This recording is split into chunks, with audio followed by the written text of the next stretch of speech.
Hi, I'm Laura Flanders of The Laura Flanders Show. Watch every week on Free Speech TV, Link TV, YouTube, or if you're in New York, CUNY TV. Prefer to listen? Subscribe to the free podcast at lauraflanders.org. I end every week with a commentary. I call it the F word. Here's this week's. I was thinking about impeachment when a bird fell out of the sky.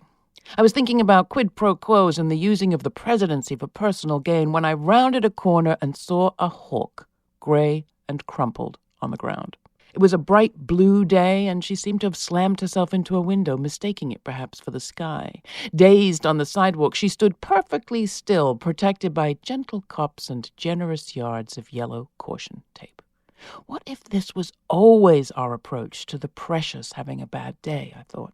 It happened to be the same week 5 years ago that Tanisha Anderson died on the street in front of her home when she was having one of her bad days. That's just how her mother, Cassandra Johnson, described it to me when we met in that home in Cleveland, Ohio, 2 years later. Disoriented and dressed only in a nightgown, Tanisha kept wanting to walk out the door, Cassandra said. Her brother called 911 for help, but instead of medics, cops came, and instead of care, she says, they barked instructions, dividing Tanisha from her mom, forcing the family to stay in the house and eventually slamming the scared 37-year-old African-American woman down on her back and then her stomach in handcuffs on the floor. That's where she died, on the pavement under the horrified gaze of her mom, her brother, and their neighbors. Officer Scott Aldridge, 49, was suspended for 10 days without pay for his involvement in the event. The other officer involved, Brian Myers, was issued a written warning. What if we cared? My thoughts went back to the hawk, which my ornithologist friend Pete says was most likely an immature copper hawk. Immature or not, an hour or so later, she'd flown up to a windowsill where she perched for several hours. Then, having caught her breath and a break, she flew off. The caution tape is off the block. We're back to business as usual. What's happened in Cleveland? They say the cops got new training now in the wake of Tanisha's death. I don't know how it's panning out. I haven't been back since the Republican convention. Did any of the politicians come and pay their respects? I asked Cassandra Johnson then.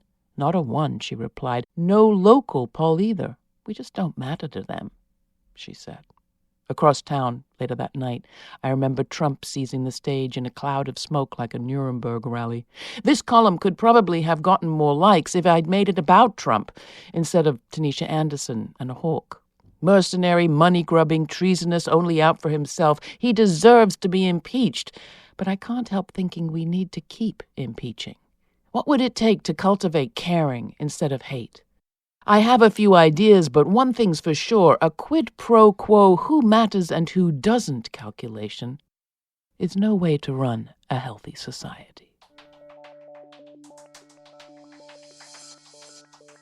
If you've yet to subscribe to our podcast, where you get all sorts of free extras, do it through your favorite podcast app. And if that app is Apple Podcasts, please take a moment to write a review. It helps us spread the word. Thanks.